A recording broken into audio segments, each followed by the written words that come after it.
Kasi may mga bali-balita ako na sira na daw yung bangka, di na nagagamit. Kaya nagsabi sa akin na, ewan ko, di ka na raw nagtitinda. Mabalita sila, tutuhanin nila.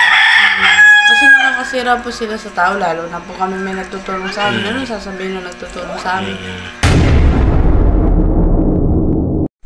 Isang mapagpalang umaga po mga katuwang.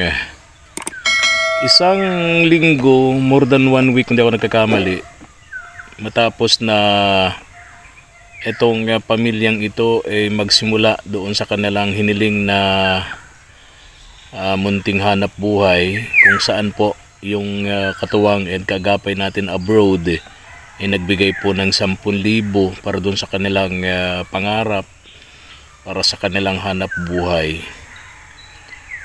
Ngayong umaga, samahan niyo po ako at pupuntahan natin si Mulong and Rochelle.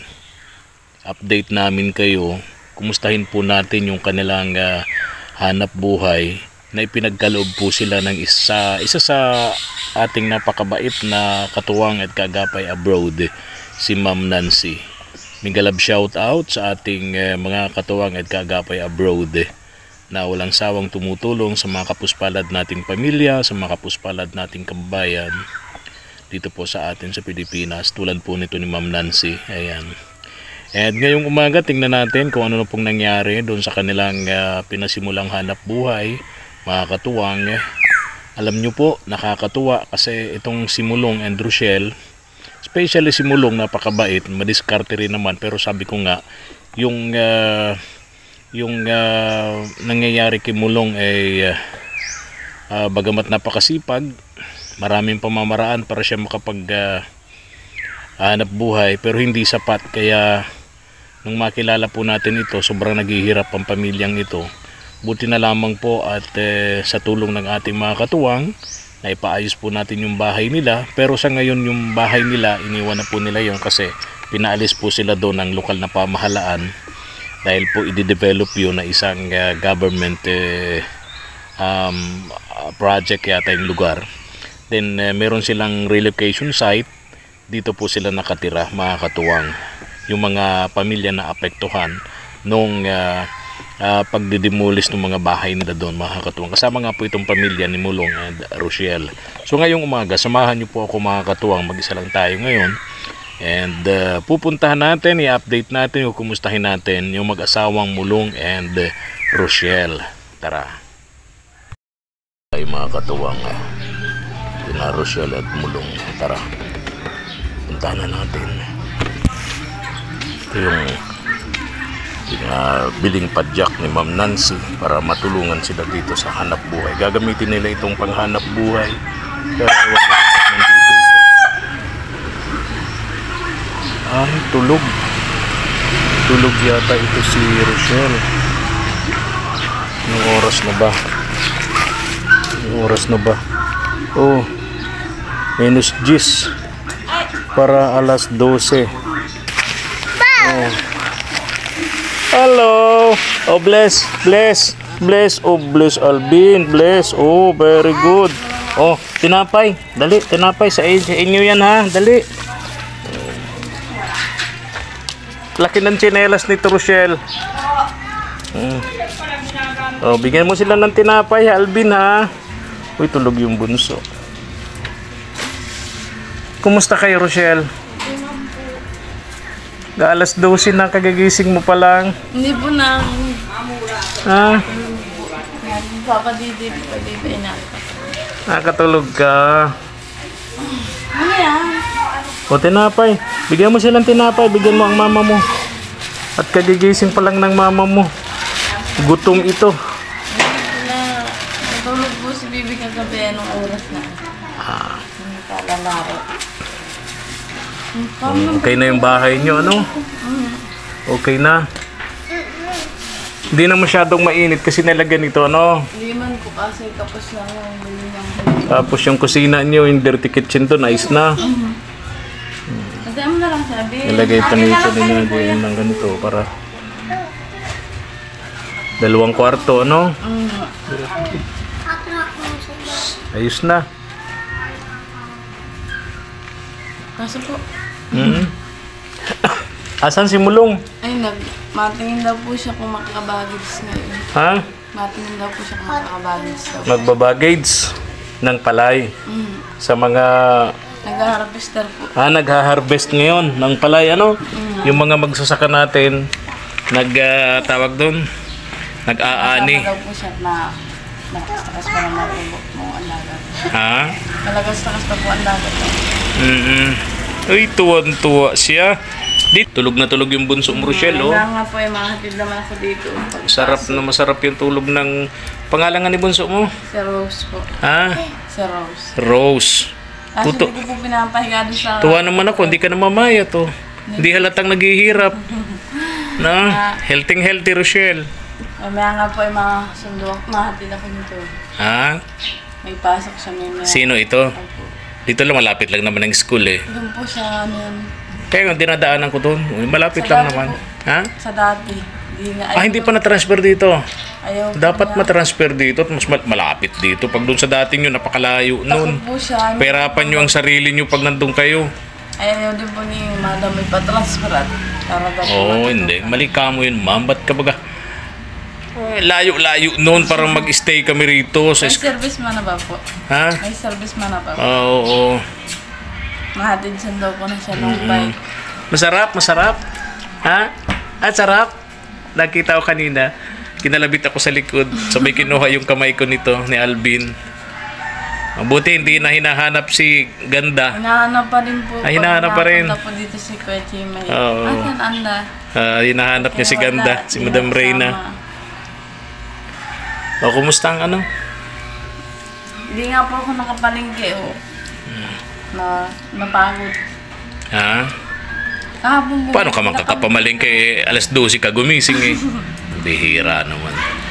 Ganito. Ganito. Kumusta yung inyong negosyo? Kasi halos 1 linggo bago ako nakapunta rito, sabi ko sigurado mayaman na yung si Rochelle ngayon. Sabi ko, bisitahin ko para makita ko yung business ni Rochelle. Tinda kami kahapon, kaso ba hindi ako nakapalingki kahapon. Oo. Anong tinda mo kahapon? Maruya po. Maruya. Mga ilang piraso? Mga 3. Hindi, ano po minsan? Mga 5 naman. 5 piraso. 2 luto po ako. 2 luto. Magkano kinita? Minsan po na 300. Oo, hindi na masama yun ha. Pag ano yun, pag merienda. Merinda. Okay. Sa umaga, pansit. Nagluluto ka, tapos nilalako mo gamit Dito itong... lang dito lang sa padyak. Dito lang nakaparking. Minsan po dito, sa balis Kasi sa ito. dito sa... Ito yung lutuan niya. Oo. Ito yung tinuturo niya dito. Doon yung nalalagay yung niluluto niyang pansit sa umaga. Then... merienda sa hapon tulad ng maruya. So yung padyak nyo, nagagamit niyo pa yan. Ha? Sundo po dun sa bata. Ginagamit yung paghatid sundo. So yung purpose na panghanap buhay hindi nangyari. Ano din po. O kasi, di ba kaya nga ginawa yan, gagamitin sa paglalako ng isda, di ba? Kaso nag-try Nalugi po siya. na. Hindi po, nag-try po siya magpunta ng... Ano ba ito yung... Mercedes. Oo. Sa Fishport. Nakarating po siya tanghali na.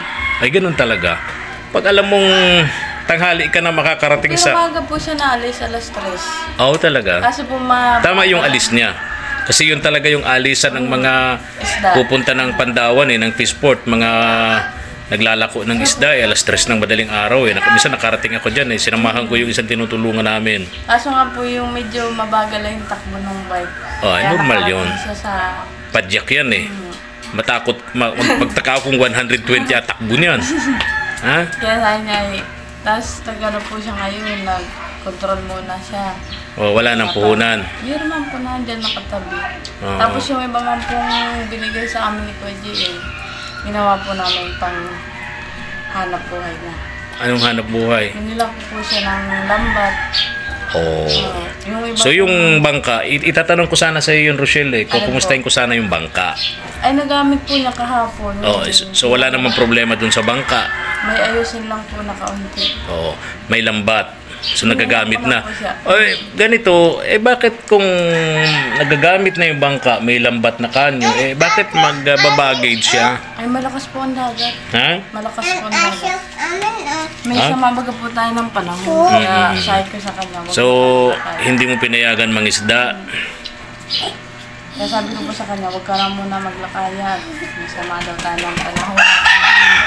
Ay, pinagbabawal din pong maglaot kasi ngayon. Okay. May bantay baga po ngayon sa dagat na huwag kayong maglakayan. Coast Guard, oo. Kasi nga may bagyo tayo si Typhoon Julian. So hindi nakapag-laot. Pero kung maganda ang panahon pa pwede. Pwede Kasi nga may bangka naman na no? Yun ang iniisip ko, tatanong ko sana sa Rochelle kung kumustahin ko yung bangka, okay naman pala. Okay naman po, kaso medyo may ayusin lang daw ng kaunti. Tulo daw po yung... Dahil may ayusin ng konti dahil lumulubog. Hindi naman. po yung sa may makina po. Walang aircon. Yung medyo daw po yung gas. Pag sinalina mo siya ng krudo, nagtatayak. Nagtatagas. Ay, hindi maganda yun. Dapat Kaya maayos hindi po, talaga. Huwag ka na muna maglaot. At Dapat maayos talaga yun. may ano daw po ay. Oo. Pag So, yun ang dahilan. Hindi naman, kasi may mga bali-balita ako na sira na daw yung bangka, di na Hindi nagagamit. po, nandiyan po. Nandiyan naman. Very good. Kaso nga po yung sabi ko lang sa asawa ko, kamo na maglakaya at may sama. May bagyo. Tama naman yun. Tama naman. Ano yung bangka, ayusin ng kaunti. Nakanapin matuluyan. Pagka ganyan may bagyo, yung bangka itinatabi, kinukuha Dadalhin yung, nga po niya tapos dito. kinukuha yung makina. Kasi baka mawala yung makina, Iikot daw po niya dito sa duungan dyan sa... Sasakay sa padyak. Dito lang po sa may lagpan baga po. Kala ko Indukan baga po. kukunin dun sa dagat, sasakay sa padyak, dadalhin dito. Ang bihira si Ay, Rochelle. naglaylo po yun. Ay, Rochelle, yung aso, katabi na ng bata. Nagulat. Nagulat.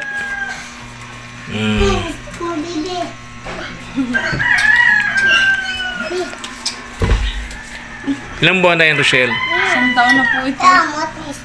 Sa 1 year old na. 1 year at 5 buwan na yun siya. Yun. May nagsabi sa akin na, ewan ko, hindi ka na raw nagtitinda, si Mulong hindi na raw nagtitinda. Sabi ko, anong nangyari dun sa puhunan? Nabigay Sino po nung nagsabi? ni Ma'am Nancy.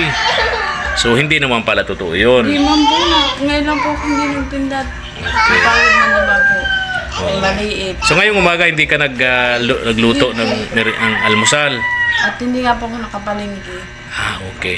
Usually, kapag umaga, anong almusalan ang niluluto mo? Naluto po ako ng pansit. Pansit, tapos tinapay, Hindi po yung maruya po. maruya. Sa hapon yun. Sa maga hapon po yun. Sa umaga, ganun din. Okay. Ito kasing lugar ninyo, itong relocation site na to, ilan ang bahay dito? Ilan pamilya? Madami po. Siguro 100 na to. Mahigit na po. Kung 100, maging customer mo lang yung kalahati nun, araw-araw Ang dami nga po naghahanap kanina. buhay na Sabi kayo ko, dun. Hindi ako nakapalingki at naghanap buhay. So, hindi naman pala nalugi. Di man po. Ay, very good. Kaso nga po mahirap nga lang po pag ganyang nagsasabi na. Ang hindi lang nangyari, yung pangarap at panaginip ni Mulong na makapaglako ng isda, Naglalako man din po siya. hanggang ngayon. Ilang araw siya naglako. 2 araw po siya na ganun. Di ibig sabihin, hindi siya doon. Hindi niya kinaya yun. Kasi kung kinakaya niya yun, ibig sabihin, araw-araw niya gagawin yun. O tingnan mo, kung siya naglalako ng isda, bakit kailangan pa niyang makipag-baggage? Kabigat-bigat ng pagpapasan ng isang sakong palay sa gitna ng napakainit na palayan? O, di ba? Ay, nakit po nung karatig bahay. Kaya nga, ibig sabihin, bukya siya doon sa hanap buhay na pangingisda. Kaya nga niya piniling mag-baggage 'Di ba? Magkano nga ang isang ang isang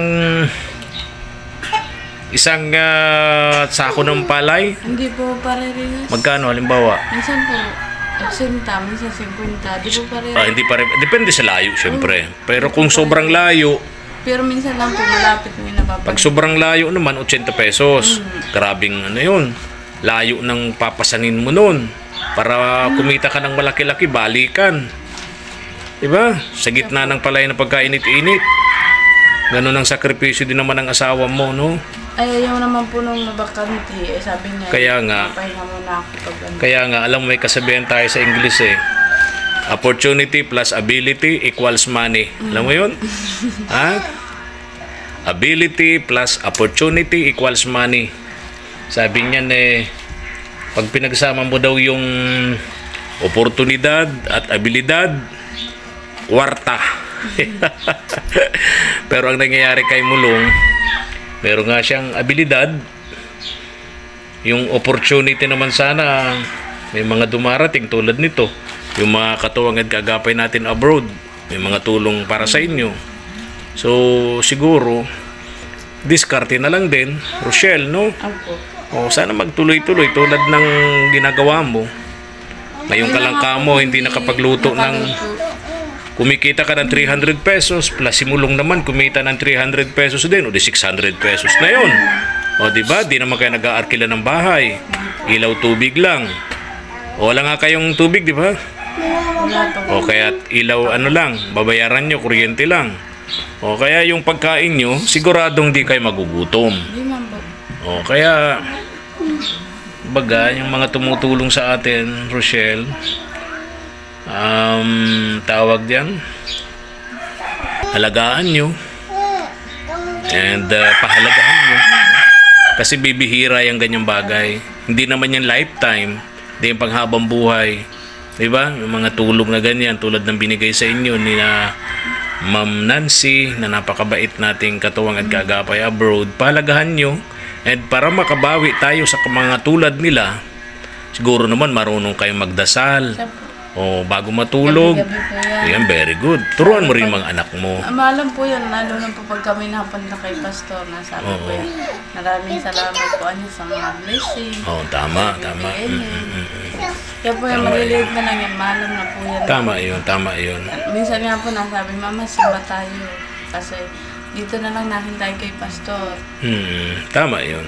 Para yung mga bata, matututo rin ang kanilang spiritual obligation. Yung kaalaman ng mga bata sa ganyang mga bagay, nagmumula yan sa magulang. Diba? No. Ayun na. So, negative naman pala yung impormasyon na nalugi na raw kayo. Yung binigay na 10,000 yata, nagdalawang araw lang daw. Sino man po nagsabi? Ha? Ay, yan lang sa tabi-tabi. Alam mo may kasabihan baga tayo, Rochelle. May pakpak ang balita, may tainga ang lupa. Kung mabalita sila, tutuhanin nila. Kasi nakakasira po sila sa tao, lalo na po kami may nagtutulong sa amin. Ano sasabihin nung nagtutulong sa amin? Na hindi namin pinalagaan yung pera. Tama. Isang araw lang, gano'n. Pero ang ginawa man po namin doon sa pera, hinati namin yun. Sabi niya, gusto ko niya may sarili tayong panghanap buhay na lambat. Sabi ko, sige, hati natin yung pera, bibili natin ng lambat.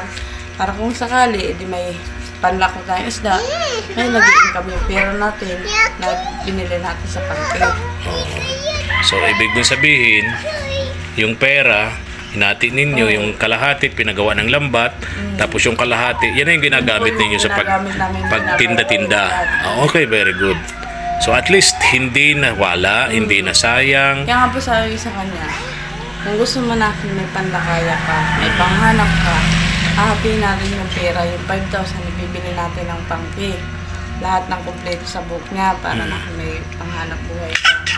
At least natin, yung pera natin, may nasabi tayo dun sa pangke na nag-i-income. Alam mo, masarap sa pakiramdam ng tumutulong na makita mo yung pamilya tinutulungan mo na pinahahalagahan yung tulong mo, makita mong umaangat, no?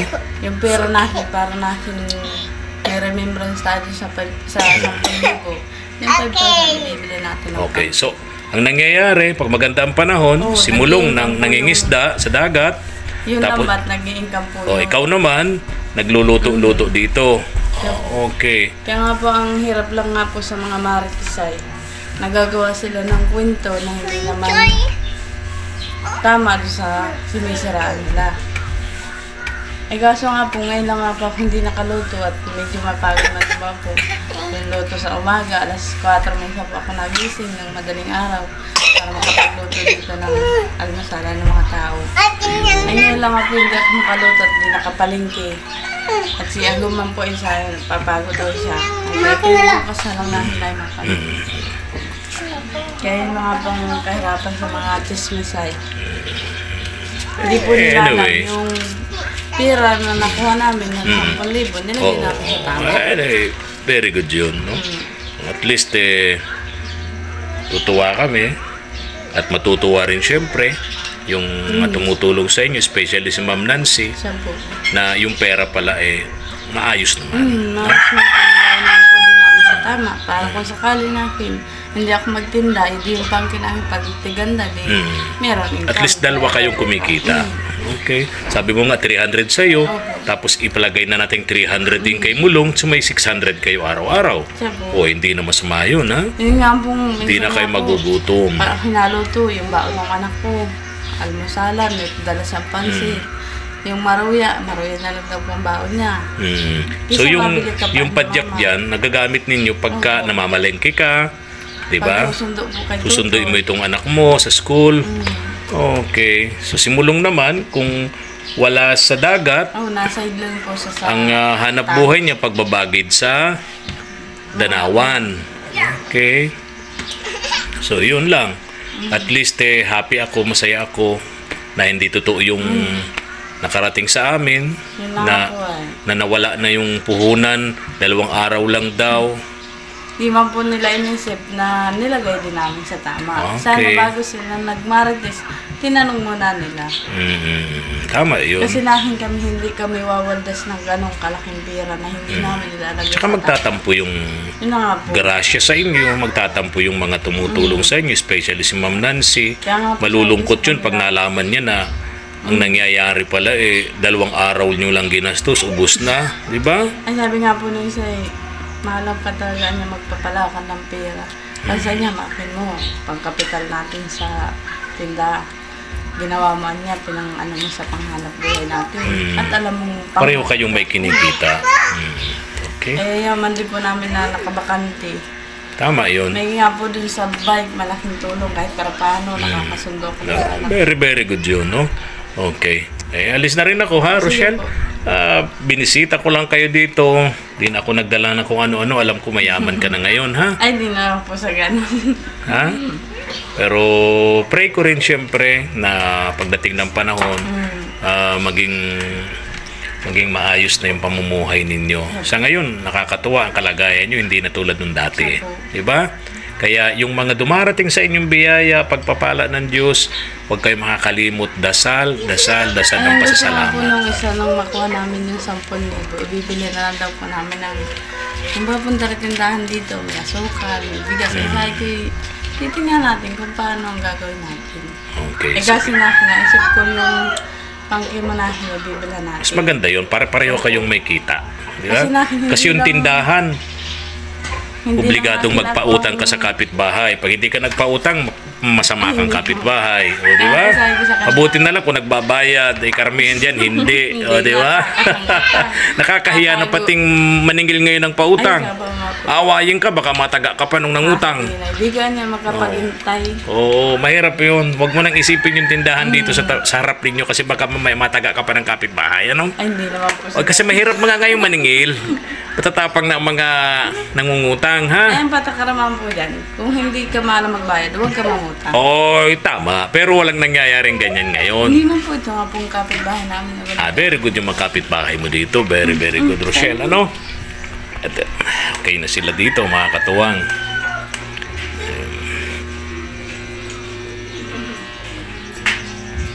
Ito yung pinagawang dirty kitchen. Kaya lumaki yung kusina nila.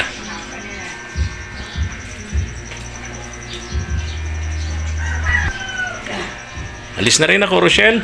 Ha? Tanghali na pala, di ba? Mga kanina. Oo, kaya nga kung mag-alas 12 na. Buti dumating ako, kung hindi nasa labas pa lang ako, naririnig ko ng hilik mo Lakas ng hilik ni Rochelle. Sige na ha. Bye-bye na ako. Bye-bye na daw. Bye-bye Oo. na. Bye-bye. Oh. Bye-bye po. Bye-bye. At Anong pangalan ito, bunso mo? Si Rose po. Rose. Alvin. Bye-bye, Alvin. Bye-bye. Laki ng tinapay. Ba't itong isa hindi siya kumakain ng tinapay? Oh, bye-bye na. Ito, nagagamit yun na lang sa paghatid sundo nung anak niya. Tapos sa pamamalingke niya, pagka bibili siya ng pang lulutuin niya sa hapon, merienda, tinitinda niya dito. At yung sa umaga. Rochelle, alis na ako. Ha? Ingat po. Bye-bye. Ingat po. Salamat po sa inyo. Maraming po salamat po ng sisa na pinadala niyo sa amin. Saka yung pangkapitan ko sa tindahan. Kaso nga po, hindi lang po ako nakatinda ngayon. At medyo nagparapahinga lang po at mabagod. Inulit ko po maraming pong salamat. Diyos na po ang bahala sa inyo. Sa kabutihan niyo. Sa kabaitan niyo sa amin.